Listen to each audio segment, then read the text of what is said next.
હવે જે મેં શરૂઆતમાં વાત કરી હતી કે આખરે ગુજરાતમાં એક મોટું ઓપરેશન મ્યુલ હન્ટ ચાલી રહ્યું છે। એ છે શું ઓપરેશન મ્યુલ હન્ટના તાર શું દુશ્મન દેશ સુધી પહોંચાયેલા છે? આપણા દેશના દુશ્મનો શું એ પૈસાથી મોજ કરી રહ્યા છે અથવા આપણને જ એ પાછા આપણા પૈસાથી કંઈક આતંકવાદને પોષી રહ્યા છે? શું થઈ રહ્યું છે ઓપરેશન મ્યુલ હન્ટની અંદર? શા માટે ઓપરેશન ડેલ્ટા થઈ રહ્યું છે? શું ગુજરાત અલગ લેવલ પર કંઈક કામ કરી રહ્યું છે? શું થઈ રહ્યું છે? આ જ મુદ્દે આજે આ ચર્ચા કરીશું।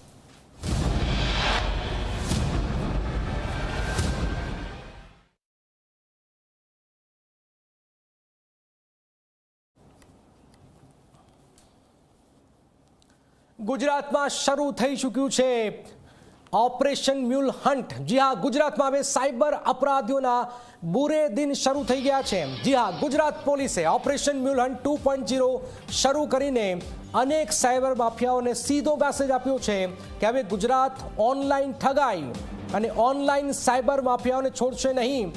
જે લોકો લોભ લાલચમાં આવીને કે બીજા કોઈ કારણોસર પોતાના બેંક એકાઉન્ટ ભાડે આપે છે તેમને પણ સુરક્ષા એજન્સીઓ સીધી સૂચના આપી છે કે તેમના બેંક એકાઉન્ટનો દુરુપયોગ થઈ રહ્યો છે।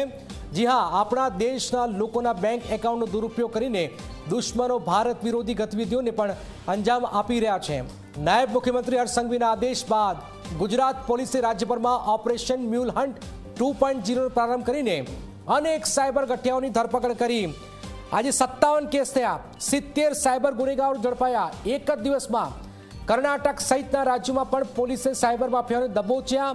કેટલાક ગરીબ લોકો લોભ કે લાલચમાં આવી જઈને પોતાના બેંક એકાઉન્ટ ભાડે આપે છે, પરંતુ તેમને એ ખબર નથી કે તેમના બેંક એકાઉન્ટનો ઉપયોગ કેવી રીતે ભારતને પરાસ્ત કરવા માટે થઈ રહ્યો છે। એટલે કે આ પ્રકારના બેંક ખાતાનો ઉપયોગ કરીને ઓનલાઈન ફ્રોડ આચરાય છે અને તે પૈસા સીધા જ ક્રિપ્ટોકરન્સી કન્વર્ટ થઈ વિદેશમાં મોકલાય છે અને ત્યાંથી ભારત વિરોધી ગતિવિધિઓ કરતા લોકોને આ નાણાં પહોંચાડવામાં આવે છે। લોન કમિશનની લાલચે ખાતાધારકો ફસાય અને દસ્તાવેજો આપશો તો પણ જેલના સળિયા ગણવા પડશે। મ્યુલ એકાઉન્ટ મામલે હવે મેગા સ્ટ્રાઇક થઈ રહી છે। તો ઠગાઈથી મેળવાતા કરોડો રૂપિયાની હેરાફેરી રોકવા માટે પોલીસે સઘન તપાસ કરી। રાજ્યમાં ઠેર ઠેર તપાસ થઈ રહી છે અને ભારત બહાર બેઠા દેશના દુશ્મનોને ઢેર કરવા માટે પોલીસે ઓપરેશન મ્યુલ હન્ટ 2.0 શરૂ કર્યું છે। અમદાવાદ, વડોદરા, રાજકોટ, સુરત સહિતના શહેરોમાં ઓનલાઈન ફ્રોડ માફિયાઓને દબોચ્યા છે। તેમણે 631 કરોડ રૂપિયાથી પણ વધુના ગેરકાયદે વ્યવહારોની માહિતી પોલીસને હાથ લાગી છે।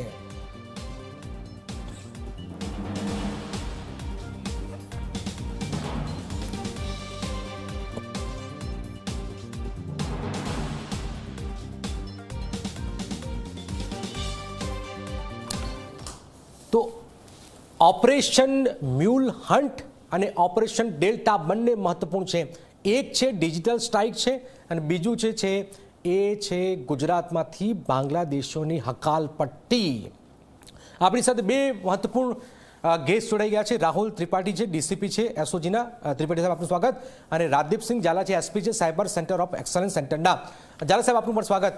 શરૂઆત સાહેબ આપથી, જે તમે જે કામ કરી રહ્યા છો, કારણ કે જે રીતે બાંગ્લાદેશીઓની વાત હોય, જબરજસ્ત કામ થઈ રહ્યું છે અને એક તરફ મ્યુલ હન્ટ થઈ રહ્યું છે, શું તમે આ 2 દિવસમાં જોયું છે ગુજરાતની અંદર? જી, છેલ્લા 2 દિવસમાં જે ઓપરેશન ડેલ્ટા હન્ટ નામથી ઇલીગલ માઇગ્રન્ટ્સ જે ઘૂસણખોરી કરીને બાંગ્લાદેશથી અહીંયા ઇન્ડિયામાં અને એ પછી ગુજરાત રાજ્યમાં અને છેલ્લે વાત કરીએ તો અહેમદાબાદ સિટીની વાત કરીએ તો અહેમદાબાદ સિટીમાં રહેતા હતા, એ બધાને પકડવા માટે અને એના આગળની જે કાયદેસરની કાર્યવાહી છે એ કરવા માટે ઓપરેશન ડેલ્ટા હન્ટ હાથ ધરવામાં આવેલા હતા। લાસ્ટ 2 દિવસથી એ બાબતની જે આપની પાસે ટેકનિકલ ઇન્ટેલિજન્સ હતા એના આધારે અને જે આપની ફિલ્ડ યુનિટ છે ક્રાઇમ બ્રાન્ચની, એસઓજીની, સાયબર ક્રાઇમની અને સાથે સાથે મહિલા અને ઈઓડબ્લ્યુની અને પોલીસ સ્ટેશનની અલગ અલગ એલસીબી અને ડી સ્ટાફની ટીમો છે, એને આ બધા તમામ બંને માહિતી એટલે ટેકનિકલ અને હ્યુમન એ કોલેટ કરીને અને એક સાથે સમગ્ર રાજ્યમાં આ ઓપરેશન હાથ ધરવામાં આવેલા હતા અને સમગ્ર ઓપરેશનના અંતે આજે વહેલી સવાર સુધીમાં અહેમદાબાદ સિટીમાંથી ટોટલ 166 જેટલા ઇલીગલ બાંગ્લાદેશીઓને જે કન્ફર્મ થયા છે એને પકડવામાં આવેલા છે અને સાથે સાથે કેટલાક લોકોની હાલ પણ પૂછપરછ ચાલુમાં છે. બિલકુલ. આપણે ઓપરેશન ડેલ્ટાની વાત કરીએ, આપણે બે ઓપરેશન એકસાથે ચાલી રહ્યા છે, તો ઓપરેશન મ્યુલ હન્ટની પણ કરીએ. જ્યારે સાહેબ આ મ્યુલ હન્ટ આમ તો હજુ લોકોને ખબર નથી, પણ એક ગરીબ લાચાર કે પછી લોકો એમનું એકાઉન્ટ આપી દે છે, પણ એને ખબર નથી કે આ તો દુશ્મન દેશના જે આતંકવાદીઓ છે એમના સુધી આ પહોંચી જાય છે. તો કઈ રીતે તમારું ઓપરેશન ચાલી રહ્યું છે ઝાલા સાહેબ?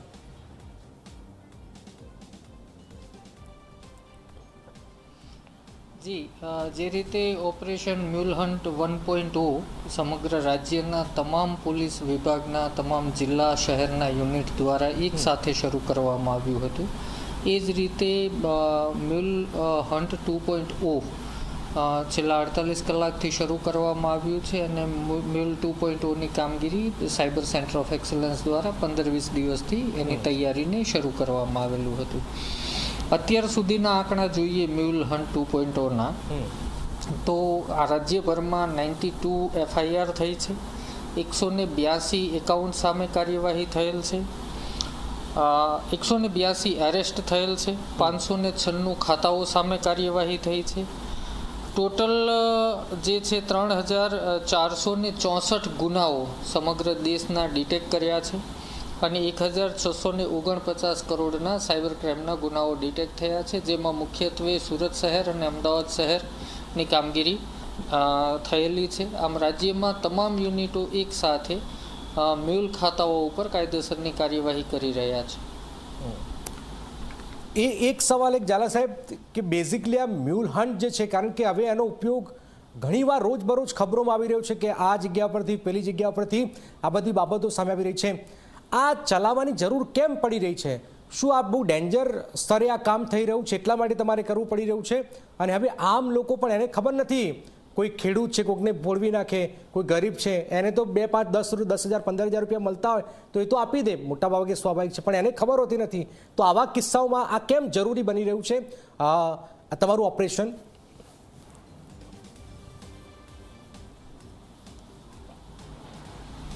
જી, કોઈ પણ વ્યક્તિએ સાયબર ક્રાઇમ આચરવો હોય, ભારતમાં બેઠા બેઠા કે વિદેશમાં બેઠા બેઠા ભારતીય નાગરિકને છેતરવા હોય સાયબર ક્રાઇમમાં, તો એને બે વસ્તુની જરૂરિયાત પડે છે, એક સિમ કાર્ડ અને એક સાયબર ક્રાઇમના પૈસા મેળવવા માટે મ્યુલ એકાઉન્ટ. અને જો આ બંને વસ્તુ ઉપર અંકુશ મેળવવામાં આવે તો સાયબર ક્રાઇમ ઉપર ખૂબ સારો અંકુશ મેળવી શકાય એવું વારંવાર કેન્દ્રીય ગૃહમંત્રી શ્રી પણ સૂચનાઓમાં આપી ચૂક્યા છે. એ અનુસંધાને ગુજરાતે મ્યુલ હન્ટ 1.0 શરૂ કર્યું અને આ 2.0 1.0 દરમિયાન ધ્યાનમાં આવ્યું કે ઘણા બધા કિસ્સામાં પૈસા 6ઠા અથવા 7મા લેયરમાં જઈ અને ક્રિપ્ટો વોલેટમાં જાય છે, જેમાં એક કિસ્સામાં 10.29 કરોડ રૂપિયા પાકિસ્તાનના વોલેટમાં ગયા હતા. ભાવનગરની જે ગેંગ પકડી હતી એમાં 600 કરોડથી વધારેની રકમ ચાઇનાના અલગ અલગ ક્રિપ્ટો વોલેટમાં ગઈ હતી. આમ 1, 2 કે 5% લાલચમાં લોકો પોતાનું ખાતું ભાડે અથવા તો મ્યુલ તરીકે ઓપરેટ કરાવતા હોય છે. સો એ પૈસા ક્યાંક ને ક્યાંક બહુ મોટા પ્રમાણમાં આગળ જઈ અને રાષ્ટ્રવિરોધી પ્રવૃત્તિમાં પણ જઈ શકે છે. માટે મ્યુલ હન્ટ એ અત્યંત જરૂરી છે સાયબર સિક્યુરિટી અને તમામ પ્રકારની સુરક્ષાની બાબતમાં.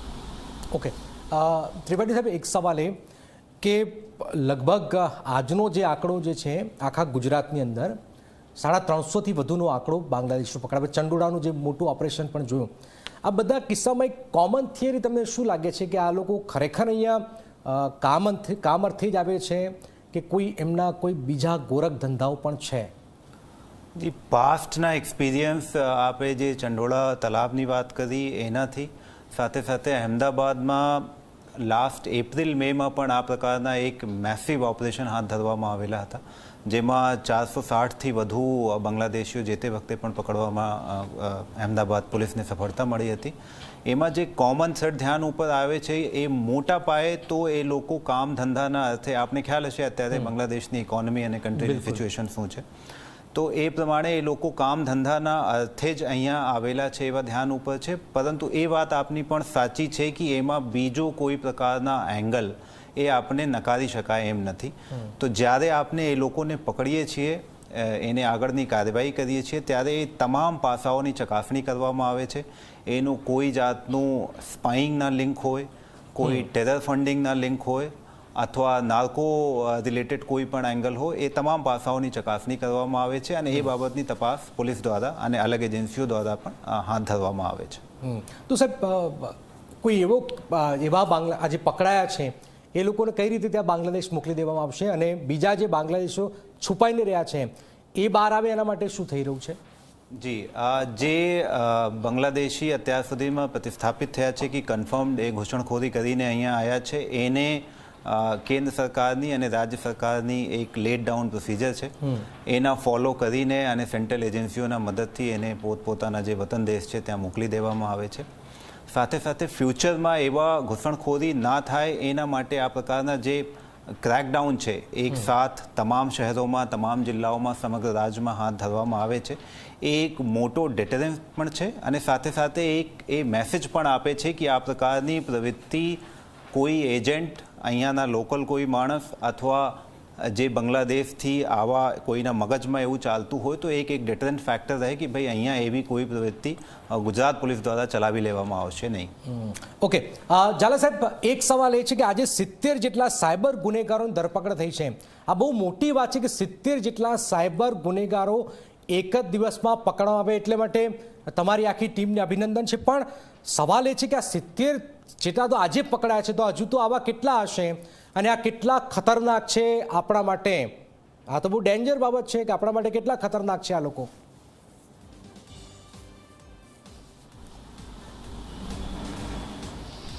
બિલકુલ, જેમ મેં કીધું એમ કે મ્યુલ અકાઉન્ટ વગર સાયબર ક્રાઇમ કરવો ખૂબ અઘરો બની જાય છે આરોપીઓ માટે. એટલે સાયબર ક્રાઇમ અને દરેક બાબતોમાં મ્યુલ અકાઉન્ટો ખૂબ ગંભીર બાબત છે. અને ગુજરાત સરકારે જે પ્રથમ વખત જે મ્યુલ ઓપરેશન હેન્ડલ કર્યું એના પછી ખૂબ મોટી ઇમ્પેક્ટ આવી છે કે ગુજરાતમાં સાયબર ક્રાઇમના ચેક વિડ્રોલમાં 75% ઘટાડો થયો, મ્યુલ અકાઉન્ટમાં 30% ઘટાડો થયો. એમ સતત આ પ્રકારના ઓપરેશનો કરવાથી ગુજરાતમાં મ્યુલ અકાઉન્ટોમાં ખૂબ મોટું ધરખમ સુધારો જોવા મળી શકે છે. માટે આ સતત નિરંતર ચાલતું રહેશે અને આ ડેટાબેઝ ઉપર સતત કામ કરવામાં આવશે. ઓકે સાહેબ, આમાં બેંકનો એક બહુ મોટો રોલ છે આ કિસ્સાની અંદર. બેંકના કર્મચારીઓને પણ તાલીમ અપાય છે. હવે આપણું કનેક્શન શું બેંક કર્મચારીઓ સાથે થઈ ગયું છે? કારણ કે આ નવી વ્યવસ્થા છે અને ઘણીવાર માહિતી આવતી સામે ના આવતી હોય, તો આ કોમ્યુનિકેશન કઈ રીતે થઈ રહ્યું છે?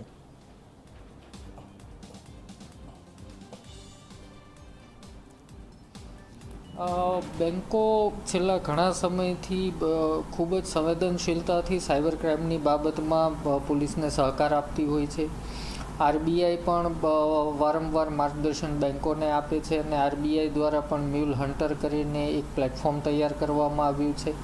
અને ખાસ કરીને જ્યારે આ પ્રકારના સ્ટેટ વાઇઝ ઓપરેશનો હેન્ડલ આયોજન કરવામાં આવે ત્યારે બેન્કોને એડવાન્સમાં SLCC કમિટી દ્વારા જાણ કરી દેવાય છે, જેથી પોલીસને સમયસર, ઝડપી અને તાત્કાલિક માહિતી મળી જાય, જેના આધારે પોલીસ આ પ્રકારના મોટા ઓપરેશનો હાથ ધરી શકે. આમ બેન્કો તરફથી યોગ્ય સહકાર પ્રાપ્ત થઈ રહ્યો છે. તો ઝાલા સાહેબ, એક વાત એ છે કે પ્રજા જે છે, લોકો, એ આમાં કઈ રીતે મદદ કરી શકે પોલીસને?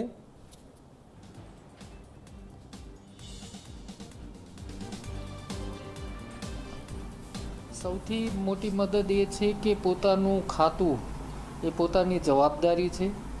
એ કોઈ પણ વ્યક્તિને ભાડે ન આપવું. કોઈ પણ વ્યક્તિ ક્યારેય કોઈ સિંગલ ટ્રાન્ઝેક્શન કરવા માટે આપનું ખાતું માંગે તો વાપરવા માટે ન આપવું.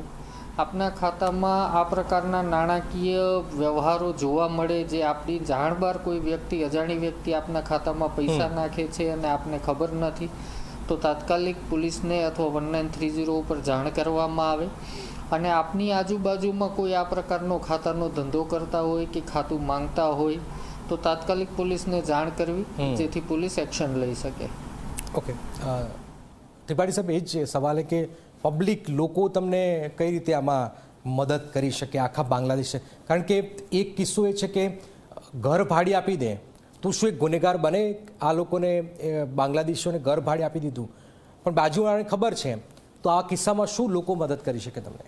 જી, એ ખૂબ જ સારો સવાલ છે. પબ્લિક એટ લાર્જ, જે લોકો પાસે કોઈ પણ એવી ઇન્ફોર્મેશન હોય અથવા એને એવી શંકા હોય કે અમુક વ્યક્તિઓ બહારથી આવેલા છે, બાંગ્લાદેશી છે કે બીજી કોઈ કન્ટ્રીના છે અને ઇલીગલ તરીકે અહીંયા વસવાટ કરતા હોય, તો એ માહિતી જે છે તાત્કાલિક લોકલ પોલીસ સ્ટેશનમાં અથવા ક્રાઇમ બ્રાન્ચ એસઓજી ઓફિસમાં તાત્કાલિક આપવામાં આવે અને એક સારા નાગરિક તરીકે પોતાની ફરજ બજાવી શકે છે. સાથે સાથે જે આપને વાત કરી કે કોઈ એવા ભાડા ઉપર મકાન આપતા હોય વગર વેરીફાઈ કર્યા, તો એની ક્રિમિનલ લાયબિલિટી પણ બને છે આ કેસોમાં અને એના માટે આપને જરૂરી જાહેરનામાઓ પણ અમલમાં છે.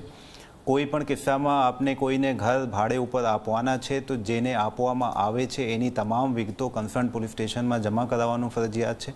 એના માટે ઓનલાઈન પોર્ટલ પણ છે, સિટીઝન પોર્ટલ ઉપર પણ આ જે માહિતી છે એ અપલોડ કરવાની હોય છે, સો દેટ કે પોલીસ એ તમામ પાસાઓની ચકાસણી કરી શકે, એના ગુનાહિત ઇતિહાસ જોઈ શકે અને જે ભાડા ઉપર આપવાનો જે નક્કી કર્યા છે એને અગર એવી કોઈ એડવર્સ ઇન્ફોર્મેશન મળે તો એને એની આગાહ પણ કરી શકે, તાકી ફ્યુચરમાં કોઈ ગુનાઓ બનતા આપણે અટકાવી શકીએ. આધાર કાર્ડ કે કેટલાક નકલી, કારણ કે ઘણા કિસ્સાઓમાં આવે છે કે આધાર કાર્ડ નકલી છે, એ સામાન્ય ઘર માલિકને ખબર હોતી નથી, એ તો લઈને આવી જાય કે હું તો અહીંનો રહેવાસી છું. તો આવા કિસ્સામાં શું થાય પછી?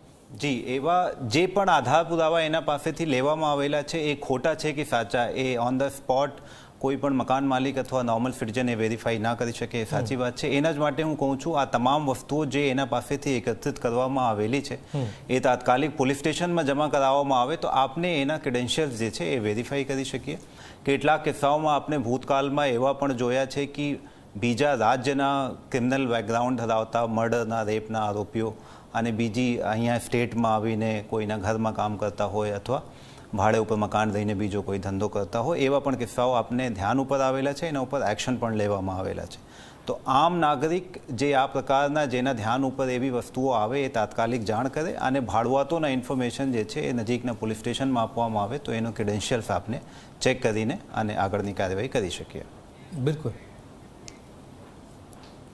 જે આ જે બાંગ્લાદેશીઓ પકડાયા છે, હવે એમને આગળ શું ગતિવિધિઓ રહેશે, એમાં શું કાર્યવાહી થશે? જે પ્રતિસ્થાપિત થયા છે કન્ફર્મ કે આ ઇલીગલ ઘૂસણખોરી કરીને બાંગ્લાદેશીઓ અહીંયા આવ્યા છે, એના જે પ્રમાણે મેં વાત કરી કે એની એક ગાઈડલાઇન છે એને ડિપોર્ટેશન માટેની, સેન્ટ્રલ એજન્સીઝની મદદ લઈને અને એનો જે પ્રોસેસ છે એ ફોલોઅપ કરીને એટલે એના ઇન્ટરોગેશન કરવામાં આવે છે, એની પૂછપરછ કરવામાં આવેલા છે. એના જે લોકલ નેટિવ પ્લેસના જે પુરાવો છે જેનાથી એની નાગરિકતા ત્યાંની પ્રતિસ્થાપિત થાય છે, એ બધા કાગળો મેળવીને અને પછી એની ડિપોર્ટેશનની કાર્યવાહી કરવામાં આવે છે. ઝાલા સાહેબ, એક સવાલ એ છે કે કિસ્સો એ છે કે આ સામાન્ય લોકોને એમ લાગે કે આ બેંક ખાતું ભાડે આપ્યું ને પછી દુશ્મન દેશના આતંકવાદીઓ સાથે કઈ રીતે કનેક્શન આમાં જોડાઈ શકે. શું ખરેખર આ હકીકત આ છે કે પડોશી દેશ જે છે પાકિસ્તાન, ત્યાં જે આકાઓ જે છે એ પછી આપણે ત્યાં ડ્રગ્સ ને આતંકીઓ મોકલે, શું આ એ રીતે પૈસા યુઝ થાય છે અથવા ત્યાં પહોંચે છે કઈ રીતે? આમાં ના, એવી રીતે સીધું ન કહી શકાય, કેમ કે કોઈ વ્યક્તિ પોતાનું ખાતું કોઈ પણ સાયબર ક્રાઇમ કે કોઈ પણ એક્ટિવિટી માટે જ્યારે ભાડે આપે છે ત્યારે એમાં તમામ પ્રકારના પૈસા આવવાની સંભાવના છે. એ પૈસા સાયબર ક્રાઇમના હોઈ શકે, ડ્રગ નેટવર્કના હોઈ શકે, ડાર્ક વેબના પણ હોઈ શકે, સટ્ટાના પણ હોઈ શકે કે કોઈ ગેમિંગ એપ્લિકેશનના પણ હોઈ શકે. ખાતું ભાડે આપી દીધા પછી ખાતા ધારકનો કોઈ અંકુશ રહેતો નથી. એ પૈસા વિડ્રો થયા બાદ અથવા આગળ ટ્રાન્સફર થયા બાદ અન્ય ખાતાઓ મારફતે અથવા તો હવાલા મારફતે યુએસડીટીમાં કન્વર્ટ થાય અને યુએસડીટીમાં કન્વર્ટ થયા પછી ક્રિપ્ટોમાં અથવા ડીટીમાં વિદેશમાં ટ્રાન્સફર થાય. સો એ આયોજનબદ્ધ રીતે કરતાં હેફાઝાર્ડલી કોઈ પણ ક્રિમિનલ એક્ટિવિટીમાં આપનું ખાતું વપરાઈ શકે, એ એની ગંભીર બાબત છે જે ખાતાધારકને ધ્યાન પણ નથી રહેવાનું.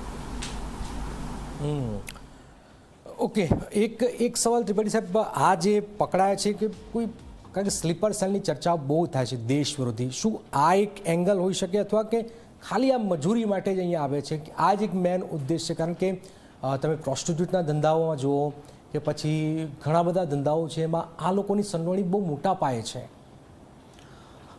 આ તપાસમાં આપણે એ તમામ એંગલ વેરીફાઈ કરીએ છીએ હાલના જે છેલ્લા 2 મોટા ઓપરેશન હાથ ધરવામાં આવેલા છે એમાં એઝ સચ કોઈ સ્પાઈ નેટવર્ક અથવા સ્લીપર સેલની સંડોવણી ક્લિયરલી ધ્યાન ઉપર આવેલી નથી, પરંતુ દરેક એવા કિસ્સામાં જ્યારે આપણે કોઈ પણ ઇલીગલ જે પકડીએ છીએ ઇમિગ્રન્ટ્સને, એને આ તમામ પાસાઓની વિધિવત ચકાસણી કરવામાં આવે છે તાકી કોઈ પણ એંગલ એમાંથી છૂટે નહીં. અને મોટા પાયે જે અત્યારે પકડાયા છે અને પાસ્ટમાં પણ પકડાયા છે એના ઓન એન એવરેજ આપણે કહી શકીએ કે એ મજૂરી અને બીજા કચરાનું કામ, જે બીજી જગ્યાઓ ઉપર નાના મોટા છૂટક મજૂરીના કામ, એ પ્રકારની જ એક્ટિવિટી કરતા છે. પરંતુ આપણે એ એંગલ ક્યારેક પણ નકારતા નથી. એ એંગલની ચોક્કસ એની તપાસણી કરવામાં આવે છે અને એના કોઈ ઇન્ફોર્મેશન એવા મળે તો એના ઉપર આગળની કાર્યવાહી કરવામાં આવે છે. ઓકે, જ્યારે સાહેબ એક છેલ્લો સવાલ, અન્ય રાજ્યોમાં બેસીને ગુજરાતમાં એ લોકો કરતા હોય, દાખલા કે આજે ઉદાહરણ આવ્યું કર્ણાટકથી, ત્યાં સાયબર ઠગો જે છે એ આ રીતે કરી રહ્યા છે, તો આમાં અન્ય રાજ્યોના કનેક્શન કઈ રીતે થાય છે તમારું?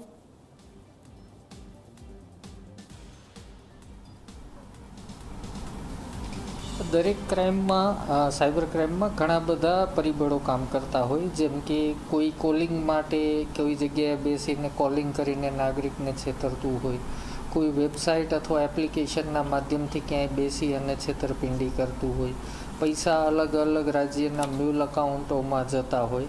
આમ એક સાયબર ક્રાઇમમાં હંમેશા મલ્ટી સ્ટેટ જોડાયેલા હોય છે. સો દરેક બાબતો, દરેક એંગલની તપાસણી કર્યા બાદ આઉટ સ્ટેટમાં ઓપરેશન અને તપાસની કામગીરી હાથ ધરવામાં આવતી હોય છે. સાયબર ક્રાઇમ એ એવું ક્રાઇમ છે કે કોઈ એક સ્ટેટ સ્પેસિફિક નથી. ઓકે, ત્રિપાઠી, એક છેલ્લો સવાલ કે આ લોકો એમનેમ તો થોડા આવી જતા હશે, એની પાછળ એક મોટી ચેન તો હશે. વર્ષોથી આ તો સિસ્ટમ છે. ચંડોળા આજનું થોડું છે, ચંડોળા તો વર્ષોથી છે. તો આ એક સિસ્ટમ જે છે કોણ લાવી રહ્યું છે, એના સુધી પહોંચવાનો પ્રયત્ન છે કે પછી આ બાંગ્લાદેશો જ પૂરતી સીમિત વાત રહેશે? નહીં, આ સમગ્ર જે ચેન છે, એટલે બોર્ડર ક્રોસ કરવાથી અને પછી અહેમદાબાદ સુધી અથવા ગુજરાતના કોઈ પણ શહેર જિલ્લામાં પહોંચવા સુધીની તમામ આખા નેટવર્કની તપાસ કરવામાં આવે છે.